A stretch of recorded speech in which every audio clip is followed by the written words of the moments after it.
So Colin Kaepernick of the San Francisco 49ers, I have him in a picture here with Drew Brees, and I'll tell you why in a moment.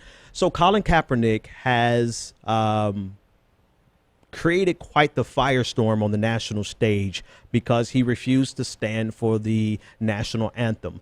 When asked why he would not stand, he made it clear that he could not stand in support of a flag that represents a country that oppresses black people and people of color. Very clear cut and to the point. The fallout from this has been extremely swift and pretty, you know what, in a way, it's what you would expect. And I'm not surprised at all by the fallout that he is getting from this protest. So first of all, let's be clear. This is his right. He can protest. He does not have to stand for the Star Spangled Banner. Number one. Number two, there are plenty of cases of other people who do not stand just because they don't feel like standing, but he has a purpose for not standing. Number three, it's not as though America is without baggage for someone to be upset, right? It's almost as though people say, you know, take America as it is and don't complain. Don't say anything, especially if you make money here. If you make money and you're an athlete, just shut up, know your place, don't complain, make your money, because America is the greatest nation in the world that has ever existed and ever been. And this is some of the sentiment that has been regurgitated. A lot of people pointing to the fact that he makes millions of dollars. What does the amount of money that he makes have to do with him identifying and standing in solidarity with people who are oppressed? Is Kaepernick himself oppressed in so much as his brother is oppressed? No, not individually, but he's standing in solidarity with people who are oppressed. And people try to silence you. It's amazing how you make a little bit of money, people instantly want to silence you and make it seem as though you are now a beneficiary of America. Therefore, you cannot speak out on behalf of those who are on the receiving end of America's oppression. Economic, racial, whatever oppression you want to put in there. And so people want to silence him. And what they want is someone who will entertain them and not have anything else to say. Never use their platform for anything else but to entertain them. And if you ever get out of line, then you are subject to the type of backlash that he's gotten. People around the San Francisco fans have been burning his jersey. Donald Trump says that he needs to go find another country, that if he doesn't like it here, you know the line, if you don't like it here in America, go find another country. Other people say go back to Africa. Well, you know, you guys brought us here. This is our home. James Baldwin said, this is our home, not in the sense that we have some endearing relationship with it, but we have been so severely separated from any connection to any other place. Your ancestors did a great job of obliterating any connection we had with our original language, with our origins. For instance, I can only go back 5 generations. I've said it before on the show. I'll say it again. I can only go, and my family is deep. My family is connected. I know where those 4th and 5th generations back, I know where they're buried, but that's it. After you go past my parents, my grandparents, my great grandparents, and then his father, his father's father, after that, Harvey, which is my family line, after that, it's completely blank. There's nothing. We can't tell you anything else about it. So from that perspective, this is the only home that we know and that we have. And we have a right to fight and assert ourselves here in this place, because not only is it our home by virtue of the fact that your ancestors completely obliterated any connection to our previous home, but also by virtue of the fact that our bones are buried here. Our blood is shed here. I'm quoting James Baldwin.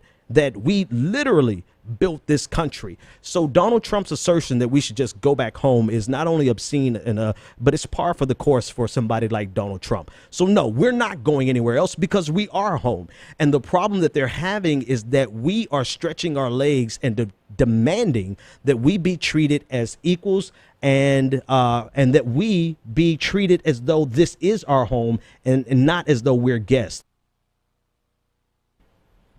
And so this is the backlash then that Colin Kaepernick is receiving. It's because people think that, one, you make money here, so you shouldn't have anything to say.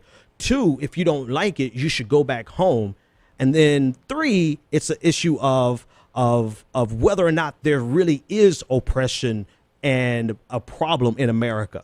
Because if the first two don't get you, then you have an entire group of people who want you to believe that everything is fine in America. The only thing wrong in America are the people who are complaining about America.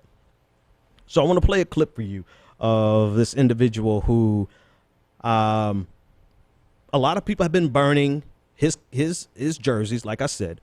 But this one particular guy burning a jersey reminded me of another burning. And I want to play it side by side. So he felt so passionate about this that he did it with the Star Spangled Banner in the backdrop. Listen in. Salute to you.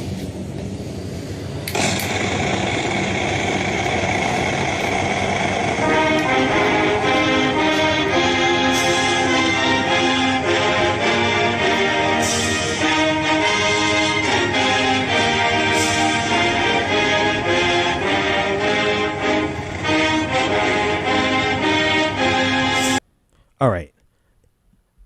So he felt compelled to burn Kaepernick's jersey to the backdrop of the Star Spangled Banner and his salutes.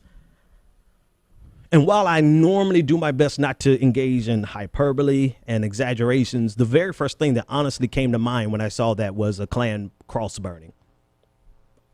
And those of you listening on the radio, you couldn't see it, but juxtaposed to the picture of this 49er fan in his his red maroon, somewhere between red and maroon jersey, burning Kaepernick's jersey, was a Grand Master of or Grand Dragon. I forget how they title themselves in the Klan, burning in the same exact color robe, burning a cross, because the sentiment is very similar, if not the same. Know your place. Shut your mouth. Do what we expect of you. And if you don't, we will intimidate you back into line. It is the exact same sentiment. And I wonder if people actually realize what it makes them look like when they engage in buffoonery and idiocy like that. One last thing I want to say on Kaepernick before I bring on our guest, Professor Lester K. Spence, to discuss not only his book, Knocking the Hustle, but we'll also discuss his latest article in Jacobin.com. The Star Spangled Banner itself is not without its own controversy. The third verse of the Star Spangled Banner is very problematic. And there's a reason we only sing the first verse of the Star Spangled Banner. The third verse reads, "No refuge could save the hireling and slave from the terror of flight or the gloom of the grave. And the Star Spangled Banner in triumph doth wave o'er the land of the free and the home of the brave." So right there enshrined in the Star Spangled Banner is a reference to the beginning of the oppression that has lasted for generations, not only in the form of slavery, not only in the form of Jim Crow, but also not only in the form of the prison industrial complex, but also in the form of police brutality, systemic oppression, systemic racism, and systemic economic oppression.